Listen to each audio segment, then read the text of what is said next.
Hey everyone, Hollow Point Defense welcomes you back. I want to talk about some fundamentals of firearms training.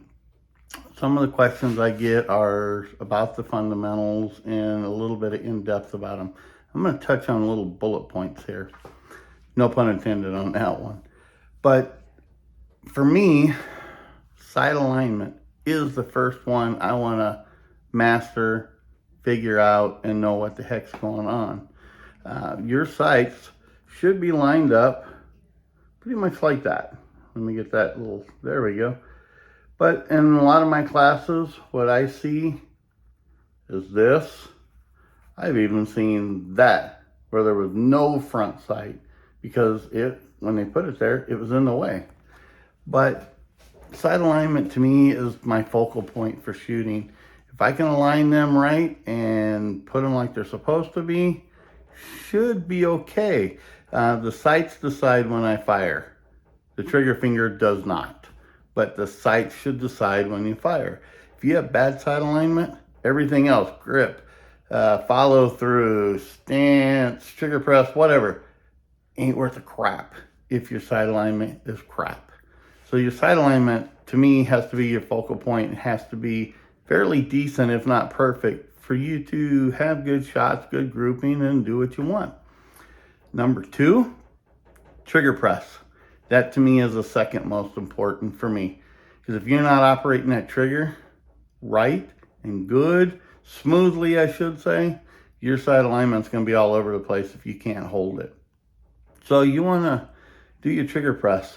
Basically, you don't want to run the whole finger, because if you do, for a right-hand shooter, it'll shove your rounds off left, and for a left-hand shooter, shove them off right. All I want to use is the tip right here.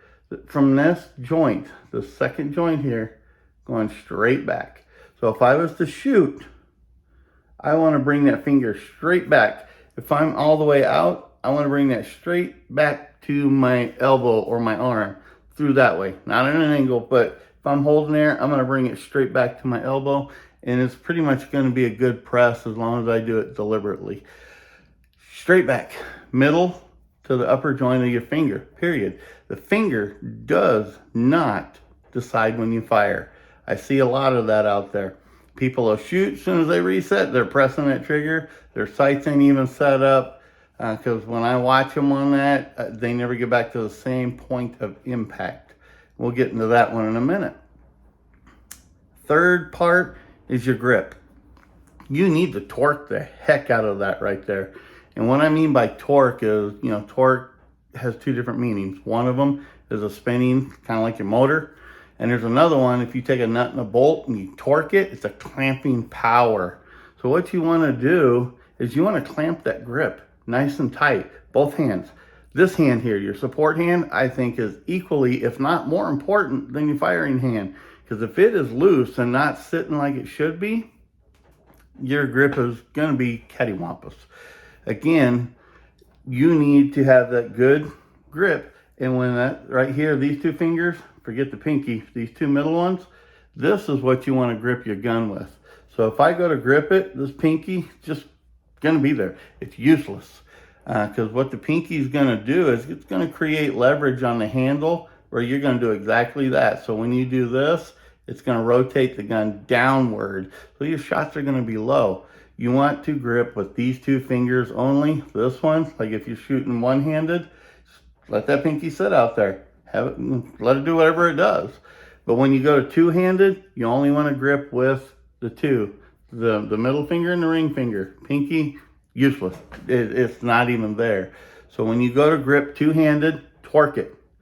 This little pinky ain't doing anything. These are the ones here that you're gripping with. This hand here has got to be tight, up against it, gripping around it, torque that grip.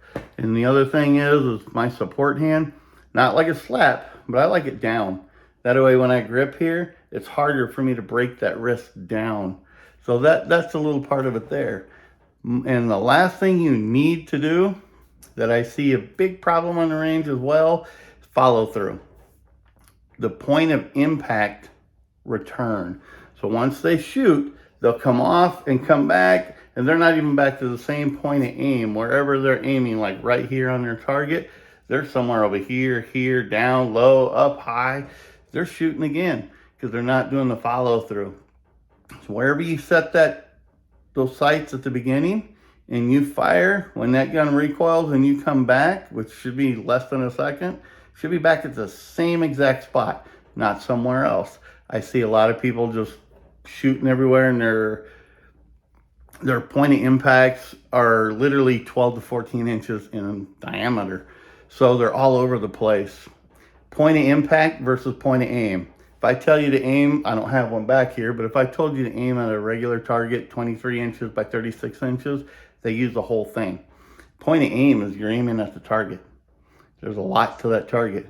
Point of impact is where I want those rounds to go, period. Like right here in the upper thoracic cavity. That's where I want them to go. So I'm going to put my rounds, try to around the same little 1 or 2 inch area. Be generous with yourself. You know yourself better than I do. If I can keep them all within 2 inches, I'm happy with that. Who cares? More holes bleed than one does. So you want to know your point of impact versus point of aim. Point of aim is the target. Point of impact is exactly where you want them on your target. So I like to focus on point of impact. That way I can count for my rounds, put them where I need to, especially in a self-defense deal. And I'm not shooting somebody else or losing rounds needlessly. If you're out target shooting, practicing, that's a big thing. Not looking for the bullet hole. That is very, very important.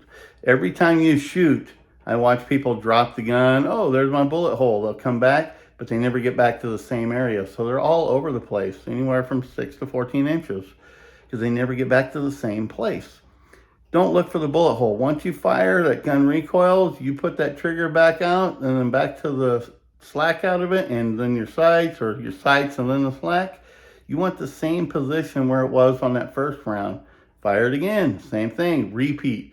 One thing I will tell you is if you're doing these drills and you're trying to figure out how you're shooting, whether you're shooting well or shitty or whatever, do at least 4 to 5 rounds each time. Because the first 1 or 2 rounds, usually you're pretty good, but if your mechanics are crappy or start to soften up, within 4 to 5 rounds, you'll start to see it. You'll start seeing grips moving, stances moving. To me, the stance is the least important. I don't even care about the stance, because if you're moving and shooting, there really isn't no stance, because your movement, you're mobile. So to me, stance really doesn't mean anything. I've seen people lean backwards and shoot just fine. I've seen people send straight up, shoot just fine. So go with that. One thing, when you go shooting or you go training, there's a mental thought that I would like for everybody to have. If you don't understand what you're doing right, you certainly don't know what you're doing wrong. You can even do it the other way. If you don't know what you're doing wrong, you certainly don't know what you're doing right. But if you want to think about it too, sights, take the wall to the trigger to the wall, or to say it easier, sights, slack out, press, repeat. Pretty simple, just like that. If you have any questions, let me know. Tomorrow morning, we're going to go out and do a little bit of stuff. I'll film it. We'll get it out here tomorrow or the next day. Have a good one. Any questions, post them below. Be safe everywhere. Take care.